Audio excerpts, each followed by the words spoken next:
Tonight, let's turn into our Bibles to Daniel chapter 6. If you've turned there, that's great. We're going to look here at Daniel and the lion's den. And this is a classic story. All of us know this. I remember as a young boy growing up in church, hearing about Daniel and the lion's den and seeing, classic pictures of here is, old pictures. I think I remember some good old felt boards, with Daniel, and here was Daniel, and then here were lions, and they all went up on the felt board, and I remember it like it was yesterday, and how it's just like Daniel's so strong and Daniel's so mighty and so powerful, and yet we really look in this story, we're going to find out he is not any of those things. He didn't have to be. So in looking at this, a couple of things that I want our focus to be. First is on God's faithfulness. We could really point our attention in this story to man, about Daniel, but really the story here is not about Daniel. It's really about the Lord. So let's keep that in perspective about God's faithfulness in this aspect. And then also how Daniel keeps his spiritual consistency with his witness and with his legacy. This is what we've found so far in 5 chapters of Daniel, is that Daniel from chapter 1, as a young man at 15, you remember, and he purposed in his heart that he would not defile the Lord. And he kept that consistently over and over and over again. Okay, even in the chapter 5, which was weeks ago, and we got to study this with the writing on the wall with Belshazzar, remember? And here was Daniel brought back in, given, said, hey, I'll do it. He's like, keep your stuff. You're not going to buy me out. I don't care what, but here's what's happening, King. And tonight's your last night, right? And even though through all that, the king elevated Daniel's state, even though literally the Medes and the Persians, they were right outside and they were going to sack the Babylonians. Okay, and that king died that night. And that's where we ended in chapter 5. So Daniel has had this consistency of his faith, of being very faithful to it, with the way that he lived his life. And this is his legacy, if you will, that's in that. So there's that we want to look at. And then we also, I want to dig into for a second, because I've always been fascinated about this part of the story. Why lions? And why a lion's den? Have you ever thought about that? And historically, what's the point here?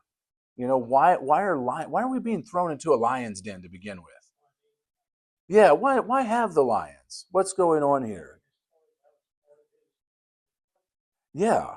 Yeah, I mean, so obviously, if you meet a lion in the wild, okay, especially a grown male lion, first off, they are huge.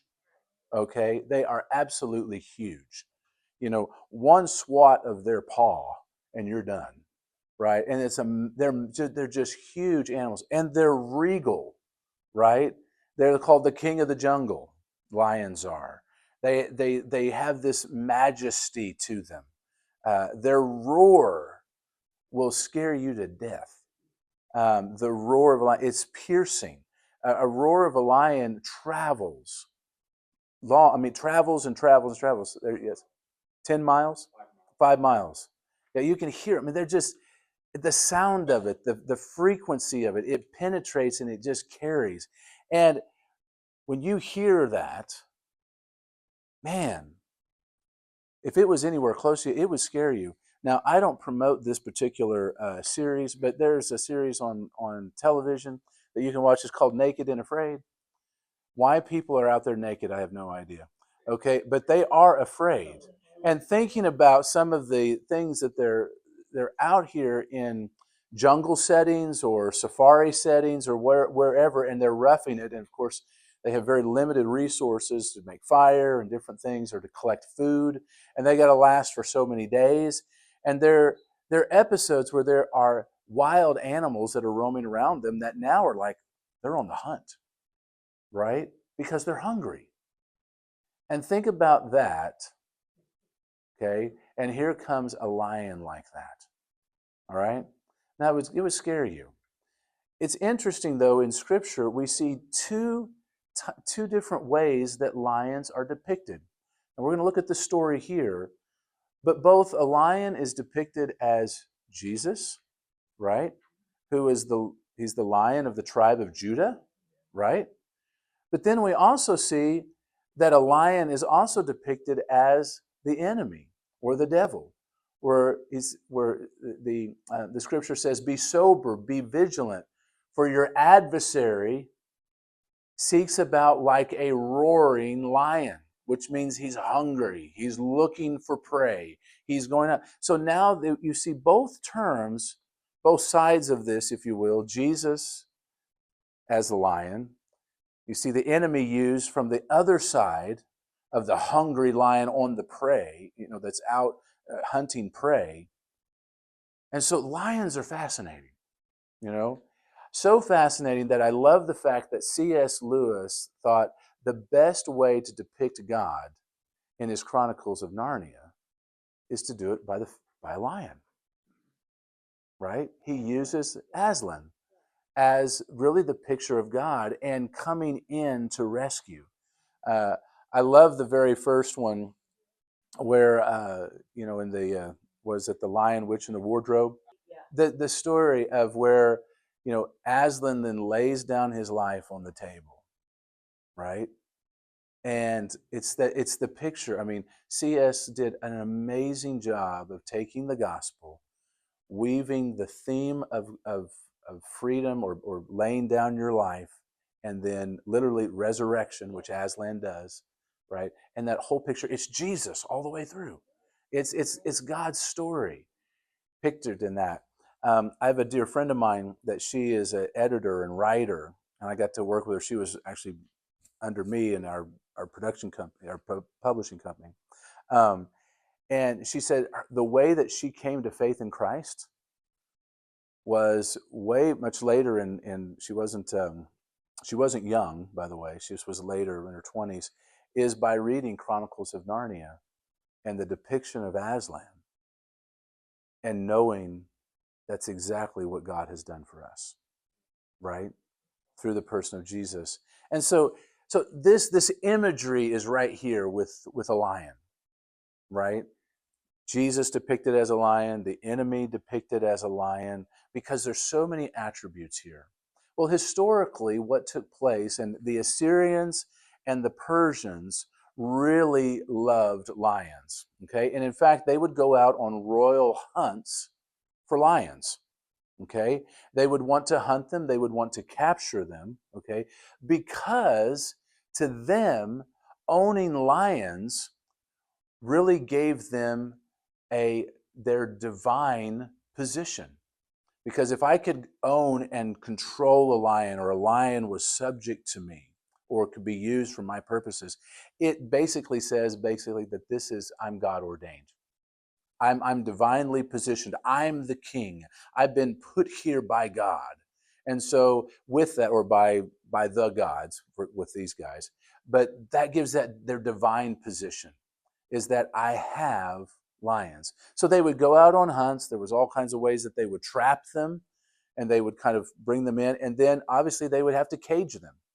Okay. And then one of the ways that they would keep lions together was they would find either holes in the ground, or places that they could have a pit, or a place that was a cave that would be a way that they could then cut it off and then keep them in the cave of that and hold them there. Now, how they fed the lions was really where they then leveraged the fear that would come in with a lion, what a lion could do, his power, his jaws, his roar, his strength. They would use that as fear, one, to be a deterrent, but it was also to use that as strength against their enemies, whether it's their political enemies, their other nations that would come against them, and then they would capture them or whatever. So they used them for royal punishment.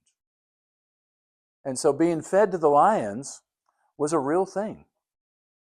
It was a real thing. And so that's mostly how they fed their lions. Now, they probably gave them some other meats along the way, right?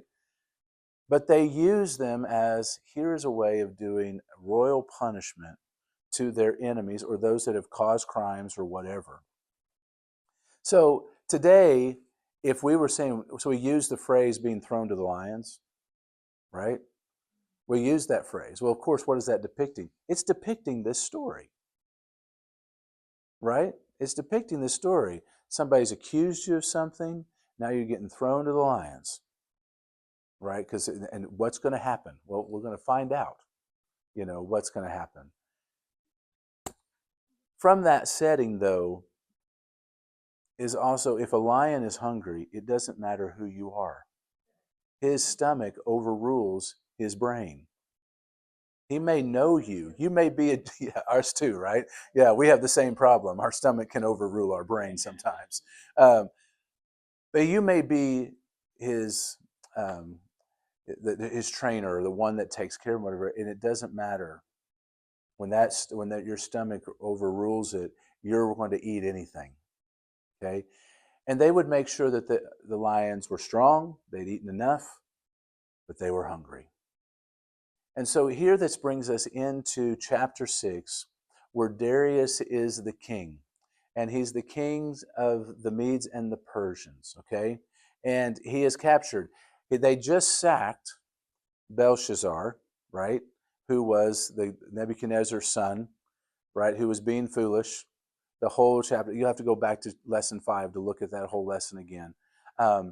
But this is when God started writing on the wall. Why did he do that? Because he had brought out the elements that were meant for worship from the temple, and he had brought them out, and they had nothing but a drunk fest with him and 1,000 of his nobles, right? And they were used as a mockery towards the things of God. The things that were holy, they were turning around as a mockery. Plus, they had no idea that the Medes and Persians were right outside the door ready to attack. So his life ended that day. And it brings us to chapter 6, and let's read together in verse 1. Well, actually, let's go back to verse 31 in verse 5. And it says, So Darius the Mede received the kingdom about the age of 62. So we know that Darius is not a young man, okay? He is not a young warrior, but he has been a thorough reigning king with the Medes. And now through this, the kingdom of Babylon has now been given to him, or he has won it, and he's at the age of 62. So chapter 6 and verse 1, it says, And it pleased Darius to appoint 120 over the kingdom and to be in charge of the whole kingdom, and of them 3 commissioners, of whom Daniel was one, so that these would be accountable to them and that the king would not suffer loss. I mean, everything would be there. So then this Daniel began distinguishing himself among the commissioners and the satraps, or the other leaders, because he possessed an extraordinary spirit. If we pause right there for a second, we found this out in every chapter of Daniel, except for the chapter that he wasn't in. Remember what that chapter was? That was the fiery furnace when his 3 friends got thrown in. Just Daniel's not mentioned in that chapter. But everything else, we see that Daniel is head and shoulders above anybody else. He is greater in wisdom. He is greater in understanding. He's greater in looks. He's been greater in everything. He's had an extraordinary spirit, or you could say an extraordinary spirit about him. And the king intended to appoint him over the whole kingdom. Now, if we pause here for a second, Daniel is not a young man at this point in time in his life. He is an old man here, but he still is exhibiting these same things, these same attributes. So the commissioners and the leaders began trying to find a ground to accuse Daniel regarding the government affairs. And so they could not find anything to accuse him or evidence of corruption because he was trustworthy and no negligence or corruption was found in him. What a statement. Could we find any of those in our legislators or our politicians today? Wouldn't that be amazing? Then these men said, we will not find any ground to accuse against Daniel unless we find it against him regarding the laws of his God. So in other words, we're not going to find anything about his character. So in other words, we have to find something, is we're going to have to attack his faith. We're going to go after his faith. Then these commissioners and these leaders came into agreement to the king and spoke to him as follows. King Darius lives forever. Here we go. They're already brown-nosing. All the commissioners of the kingdom and the prefects and the leaders and the counselors and the governors, and they've consulted together that the king should establish a statute and enforce an injunction that anyone who offers a prayer to any god or person besides you, O king, for 30 days shall be thrown in the lion's den. Okay? Now again, I want to just say this. This was the part that the Persians loved. They used this, and historically it's there. The Assyrians did it before them. But this was their type of thing. Now, do you remember who else built a statue about himself? Nebuchadnezzar. And what happened to him over that situation? He went crazy. He had 7 years crawling around like an animal till he forgot that he was a human, until his reasonings came back to him. These guys are not wise because they're already telling Darius to build another statue, right? So here he goes. What does the king said? In verse 8, it says, "Now, O king, establish the injunction and sign the document so that it cannot be changed according to the law of the Medes and the Persians, which may not be revoked." In other words, once you sign this, king, there's nobody here that can change this whatsoever. Thereupon, King Darius signed the document, that is, the injunction. Now, when Daniel learned of the document was signed, he entered his house, and in his roof chamber he had opened windows towards Jerusalem. And he continued kneeling on his knees 3 times a day, praying and offering praise before the Lord, just as he had been doing previously. This didn't stop him, didn't faze him in the least. Then these men came into it by agreement, found Daniel offering a prayer and imploring favor from his God. Then they approached and spoke to the king and said, "King," about the king's injunction. He said, "Did you not sign this injunction that any person who offers a prayer to any god or person besides you, O king, for 30 days is going to be thrown into the lion's den?" The king said, "Well, of course that statement is true according to the law of the Medes and Persians, which it cannot be revoked." In other words, there's no get out of jail free on this one. Then he responded and spoke before the king. They responded and said, "Daniel, who is one of the exiles from Judah." Let's bring it up. We're going to bring up the past. I remember this guy. Remember how long he's been here? He's been here for a long time, king. He's almost been 70 years. Pays no attention, or 60 years. Paid no attention to you, O king, or the injunction which you've signed, and offered his prayer 3 times a day. Then, as soon as the king heard this statement, he was deeply distressed and set his mind to rescue Daniel. Think of this. Automatically, he's not mad. Remember what happened with Nebuchadnezzar and his pride? When he found out that Shadrach, Meshach, and away we go was not bowing down? What was he? He was furious. Darius has a completely different response. His response is, how do I get Daniel out of this? Yes. So he said again, he set his mind to rescue Daniel, and until sunset, he kept exerting himself to save him. Then these men came by agreement to the king, said to the king, "Recognize, O king, that this is a law of the Medes and the Persians, that no injunction or statute which the king established may be changed." So then the king gave the orders, and Daniel was brought in and thrown into the lion's den. And the king said to Daniel, "Your God, whom you continually serve, will himself rescue you." And a stone was brought and placed over the mouth of the den, and the king sealed it with his own signet ring and with the signet rings of his nobles, so that nothing could be changed regarding Daniel. All right. So There is a lot in what we've just read. And first off is just this. We find out that Daniel's whole way of life is again recognized, is that he has the character, that he has the character of Daniel, the character of the man. Daniel is trustworthy, he is without corruption, and he's not negligent. Think about that for a second. He's not negligent at all. Remember, what was one of his greatest gifts that he had when we saw him in chapter 1 and chapter 2? Do you remember what it was? Yeah, he was able to understand the details of dreams and interpret them. God gave him that special gifting in that way. Daniel was extremely detail oriented. He was an administrator.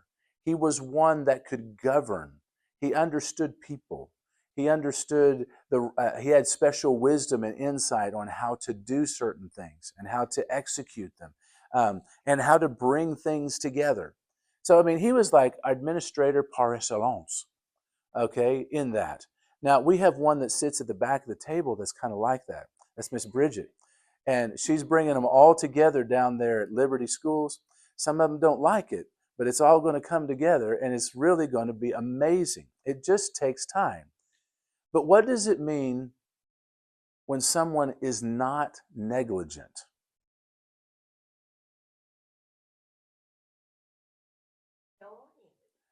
Well, yeah, would you say? Yeah, they're very measured. It means that things are getting taken care of. They're disciplined in it. They're not someone that flies off the handle very quickly. They're very controlled, right?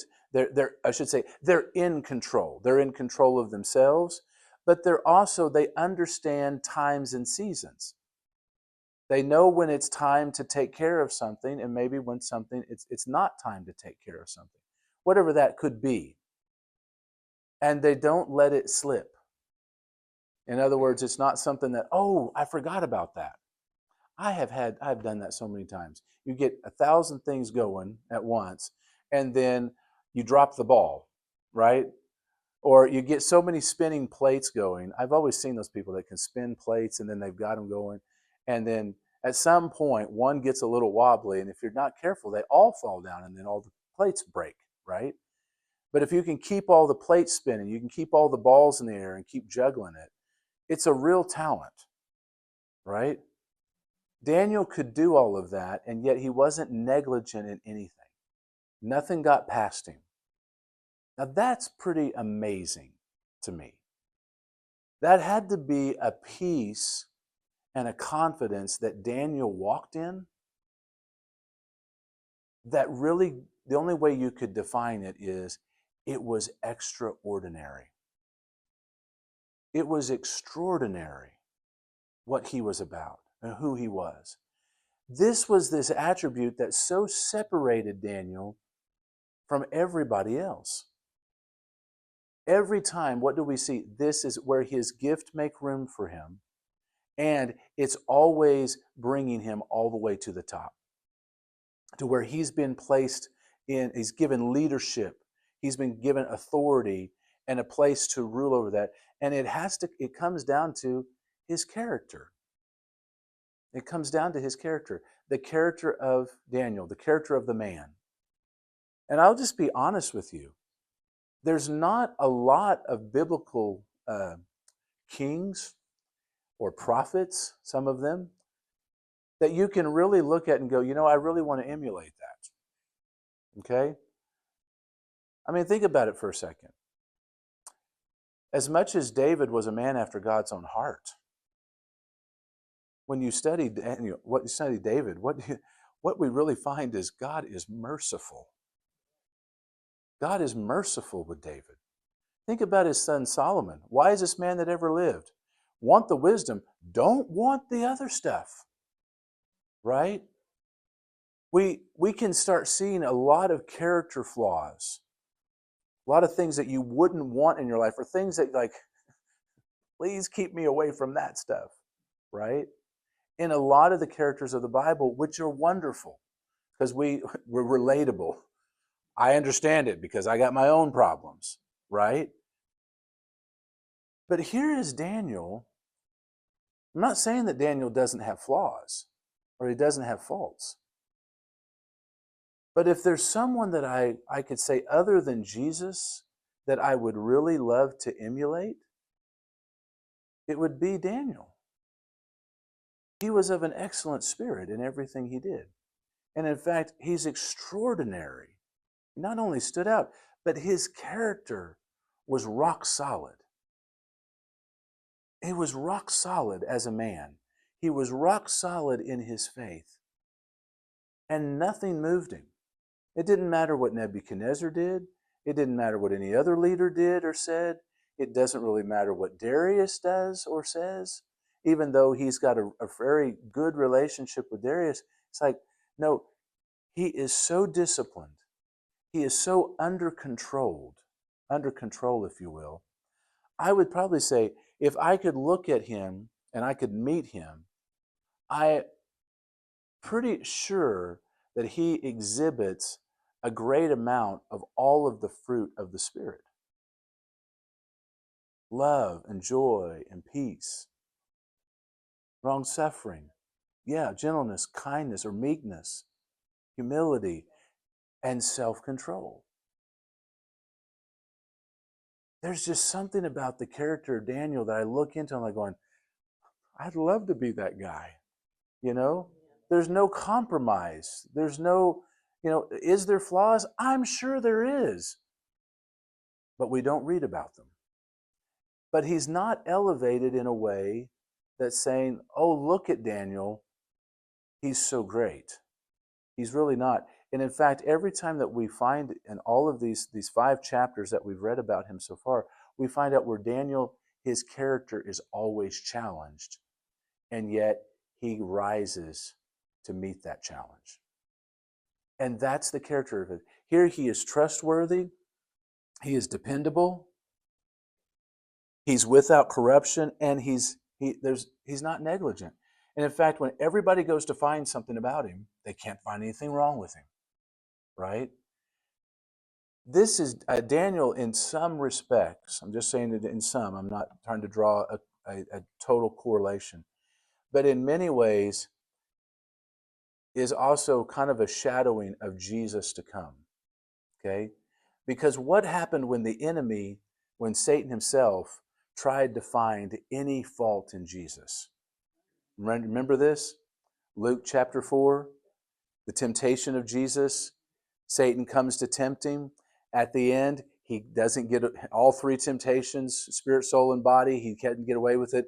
And it says that he left him, that Satan left him for a more opportune time, trying to find a weakness, trying to find some area, some crack in the door, something that he could get in on Jesus, and there's nothing there. And here we have Daniel in a similar position where the people, his enemies, his adversaries, are trying to get him, and they got nothing on the guy. There's just nothing there. His character is rock solid. But we also find out, we see the conspiracy that's there, the conspiracy of the plot. So they say they have to turn to something more. They have to manipulate the situation. Because there's nothing wrong with Daniel, they have to conspire together and they have to create this plot. So this conspiracy of the plot of we can't catch him in anything else. He's wiser than us. We can't catch him in the legal things, in the financial things, in anything that he does administratively. There's nothing we do. So the only way we can twist this is we know one thing that he has that we don't, that is different from us. And that's his faith. That Daniel is a man of faith, and he is a man of faith in Yahweh, Jehovah, because he is a Jew. And that's been his faith. And so they manipulate this to trap him through his faith. But Daniel really doesn't fall for the trap, right? So what do? They manipulate the king because they tell him pride. And the king takes the bait, right? You can always, even in this story, look at defining something. If someone comes to you to start puffing you up, telling you how great you are, how good you are, okay? I said it a while ago as we were just reading, they started brown nosing, okay? But normally when that happens, there's a reason. They want something, right? Yeah, they did. They came as a committee. God help us with that, right? But when all of a sudden your ego is getting played, you know, and if you're someone that's prone to pride, which all of us are, when we hear wonderful words like, man, you're just the best. I just love you. I love this about you. I always tell everybody I have a 100% approval rating. Okay? 50% when I come and 50% when I go. I mean, who can beat these odds, right? It's amazing. But when somebody comes to stroke your pride and tell you, man, that's the best I've ever heard. Man, wow, I've never seen that before. You did this so well. And you can tell there's just a little bit of spin to hopefully, it's not to encourage, it's to puff up, right? Yeah. There's probably some type of underlying motivation. What'd you say? Brown nose, right. There's an underlying motivation. And they do this to Darius, and Darius just falls for it, hook, line, and sinker, right? Of course, I'm the king now. And I'm not just the king over the Medes and the Persians. Look what God has given me. We now have the entire Babylonian Empire. We are ruling the known world at the time. Darius is the emperor of the whole known world at this time. Who's greater than me? No one's greater than me. Look at what I have. It's the exact same thing that we saw Nebuchadnezzar do just a couple of chapters before. And he falls for this. Yes, 30 days. Everybody's got to pray to me as if I've got the power to answer any prayers. He didn't have nothing, right? But he sets himself up as God. We see this same pattern happen to all leaders. Is when you have people that come and tell you how great you are, it puffs you up in pride, and that pride becomes a ruling factor of leaders. It's really known throughout the Roman Empire. And we watched how all the Caesars and the emperors went crazy with their lust for power. I mean, gosh, they're horrible. And you can just start naming them one after another. Nero, Claudius. I mean, it's just on and on and on of these guys. Hungry for power. Everybody was after power. But what is that power there? It means you've got the power of life and death. That's what you have control of. You have the power of life and death in your hands. Because in this situation, what was it that their conspiracy was? Anybody that's caught doing this, what is it? They're going to be thrown into the lion's den.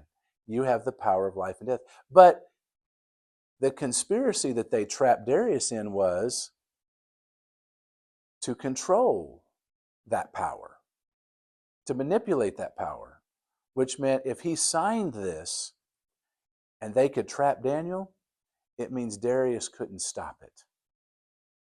And they knew it, but Darius in his pride was blinded and he couldn't see it.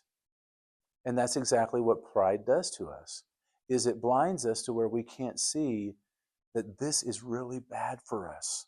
This is not going to go well for us. And so that was their conspiracy, right? So, but what's the next part? We see that there's consistency in prayer. The consistency of Daniel's prayer. It didn't matter. Pass the law. Who's like that? Somebody's going to tell me I can't pray, right? Think about this. Think about this in the context of America, right?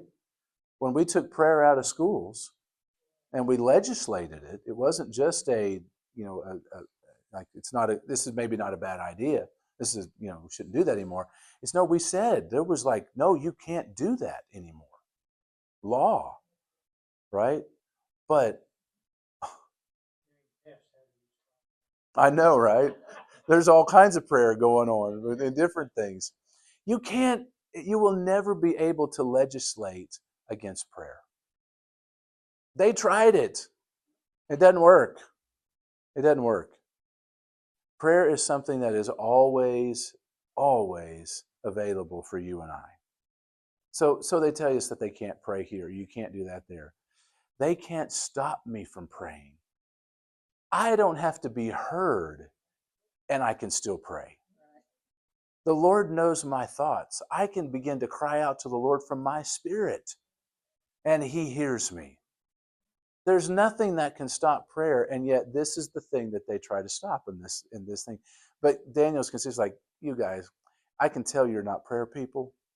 You're not a prayer person, because if you understood prayer, you would know you can't stop prayer. And so his consistency was to do the same thing he did every day, which was 3 times a day. He would open up the windows, which looked out to the east, which faces toward Jerusalem from that side of Babylon that he was at, and he would pray and he'd give praise to God. Here in this setting, Daniel's going to stay consistent no matter what. It's like, you tell me, you mean you're going to tell me that I can't talk to God? That I can't all of a sudden have a relationship with God? And here's how my relationship goes. He and I meet together for 3 times every day. And this is how we meet. And everybody knew that about Daniel. This wasn't a new thing. This is why they knew they could trap him here, because of his consistency in prayer. They knew that he was a man of devout faith, that he was a man of prayer, and that he had this consistency where he was going to do this no matter what. But this causes a major conflict for the king. Okay, there's a major conflict. What happens? Well, Darius found when they bring Daniel, this guy, do you remember this guy? This guy that you like, king. None of us like him, but you like him. Remember, he's that exile from Judah, right? Let's bring out all his dirty laundry, tell all the bad things we don't like about him. He's doing it. He's not praying to you, he's praying to his other god. And instead of Darius becoming upset and mad, now there's a conflict that happens in Darius, inside of him, because he's trying to figure out how in the world, I know now I've been trapped in my own law that I made, and because of the way that our laws are, I can't change this law that I've already made. So I can't write another law to override this law, so it can't be changed this way. So the 30 days has got to pass. We got to get through the 30 days.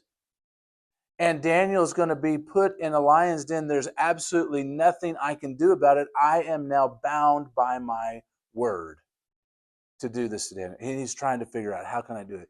It's this major conflict in him. So we see that he does something extremely interesting, as we just read, is that the king, knowing that he can't get out, he said, all right, Daniel, we're throwing you in. Okay, you got to go in. But your God's going to save you. Your God's going to save you. Let's read it again here in Daniel chapter 6. All right. In verse 16, it says, the king gave the order, and Daniel was brought in and thrown into the lion's den. The king said to Daniel, your God whom you continually serve will himself rescue you. All of a sudden, Darius has got faith. He's got faith. That's what he had to come to. The conflict that was inside of him came back to a place of, I know this about Daniel. He has never once been let down by his God. God has remained faithful to him every single time in his life. And here we got all trapped in this. I got trapped in my pride, signed a law. Now I can't do anything to save the guy. But I know this. He is continually serving him, continually faithful. God's going to rescue him. Now I wonder if Daniel had the same faith. I think he probably did. But Darius's faith is right there in front of us. It's like bold as can be. Daniel, your God's going to save you. It's coming from the guy who's executing the order. It's the craziest story. So what happens? So a stone is brought, this is verse 17, and placed over the mouth of the den, and the king sealed it with his own signet ring, and then he brought all the other nobles, and they sealed it up too, so that nothing would be changed regarding to Daniel. In other words, the king held true to his word. He had to do it. And guess what? He brought all these other guys in on this too. He's like, y'all trap me. We're all going to sign this thing. If we're all going down, if I'm going down, I'm taking all y'all with me, kind of thing, right? In a sense. But nothing can be changed here. Nobody else can come rescue Daniel if anybody breaks these seals, okay, that are there.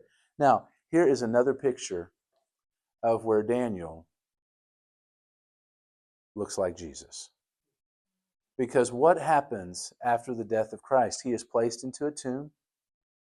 A stone is rolled over it. And then what happens? The Pharisees go to Pilate and say, listen, he's been telling everybody he's going to rise again. And you've got to go rope this thing. You've got to go seal that tomb so that if anybody breaks the seal, if they mess with it, we know if they come to steal the body, Jesus is still dead. They were going to try to stamp out any type of plan of resurrection. They were going to stamp it out. And so what did Pilate do? He gave the order. They went down there, they put the ropes on it, and with his own seal, he sealed the tomb. And it's the same type of sealing that is being done here for Daniel in the lion's den. The same type of sealing for Jesus, right? Of course, we know Jesus' story. The angel came, right? The angel came. There was a big earthquake and the stone was rolled away. Hey, guess what? We got an angel in our story. Let's keep reading, okay? Verse 19. And the king got up at dawn and at the break of day, and he hurried down to the lion's den. And when he came near the lion's den, to Daniel, he cried out with a trembling voice. The king began to speak and said to Daniel, Daniel, servant of the living God, has your God, whom you continually serve, has he been able to rescue you from the lions? And here's Daniel. Yo, king. Yeah, live forever. It's all cool down here. What happened? Verse 22. My God sent his angel and shut the lion's mouth, and they have not harmed me, since I was found innocent before him, not before the king, not before the guys who brought up, this is him, capital H-I-M, before God, and also towards you, O king, I have committed no crime. Then the king was so very glad and gave orders for Daniel to be lifted out of the den. So Daniel was lifted out of the den, and no injury was found on him because he had trusted in God. Here's another picture. What happens? Jesus comes out of the grave, right? Literally as if he has been lifted out of the grave. And what does he come out with? A glorified body. It's a glorified body that Jesus comes right out of it. What's happening with Daniel? He just gets lifted right out. He comes out with no scars, no nothing. There hadn't been a wrestling match. But I can only imagine after a while, he started at some point probably playing with those lions. Like, hey, open your mouth. Let me put my head right in Cece. You can't close it, can you? Nope. I don't know. We're playing here a little bit, right? Just like those crazy guys would do with the big white lions or white tigers. I forget what their names were, the two guys. And yeah, well, guess what? One of their lions got a hold of him. Yeah, that didn't go too well. Sigmund and... Yes, those two guys. Yeah. And they'd play like that, right? They'd open the mouth up and stick their head in. Yeah, one did. One got hungry. But I could see Daniel just at peace. I bet he slept all night. There wasn't a worry thing. And what happened? My God sent his angel, and he shut the lion's mouth. He shut the mouths of the lions. So this puts Daniel as his credibility of the witness. Look at it. His credibility. The seals aren't broken. Darius is crying out, Daniel, are you there? Yo, king, I'm here. Daniel, you're alive. Of course I'm alive. The angel shut the mouths of the lions. Everybody knew. You throw him in the lions. These guys are hungry. They're ravenous. They're ready to eat. Daniel's a good little bite here. Okay? They would have torn him from rim to rim. There would have been nothing but probably some bones left over of Daniel by the time he was done. And here is the credibility of the witness. Daniel said, I'm here. There's no reason whatsoever that I should be alive except for my God sent his angels and shut their mouths, meaning they could not eat me, even if they wanted to. Which kind of tells me this, that if we stay very true and faithful to the Lord, who is the mouth that God's going to shut? That roaring lion seeking whom he can devour. We're not devourable. We are not devourable. Daniel wasn't going to become dinner. And neither can you, neither would I, if we stay very faithful to the Lord and just continue to walk in what God has put before us, the way that he wants us to walk. It puts us in. Does that mean that people are still going to say stuff? People are going to say stuff all the time. What's the new saying? Haters going to hate? Whatever. They can say anything they want to do. Let them go off. It doesn't matter. What did Daniel say? He said, I have been found innocent by him. God has judged me, and I am innocent. And guess what, King? I didn't do any crimes to you either. I'm just fine. Yeah, the king probably stayed up all night, but he didn't. So it's his credible witness. Darius then looks at the. I'm sorry, I skipped one. So y'all were all looking right there. Number 5 really is the control of the lion. That was the angel. Sorry about that. Yeah, the control of the lions. God sent his angel, shut the mouth of it. But then there's the credibility of the witness. But look at who this witness is. Daniel says this proclamation. But let's look on down here for just a second. Let's finish this story. Verse 23. Then the king was very glad and gave orders for Daniel to be lifted up out of the den. So Daniel was lifted up out of the den, and no injury whatever was found on him, because he had trusted in his God. Then the king gave orders, and they brought those men who had maliciously accused Daniel, and they threw them, their children, their wives, into the lion's den. Yeah.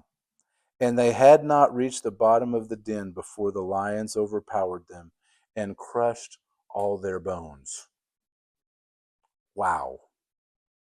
These guys didn't even get to the bottom or to the floor. So that tells me that these lions were pretty hungry. Right, they didn't get to eat all night. Verse 23, now, verse 25, look at this. Then Darius the king wrote to all the peoples, nations, and the populations of the languages who were living in all the land, may your peace be great. I issue a decree that in all the realms of my kingdom, people are to tremble and fear before the God of Daniel. And look what he says. For he is the living God and enduring forever, and his kingdom is one that will not be destroyed, and his dominion will be forever. He rescues, saves, performs signs and miracles in heaven and on earth. He who has also rescued Daniel from the power of the lions. So this Daniel enjoyed success in the reign of Darius and in the reign of Cyrus the Persian, which was his predecessor.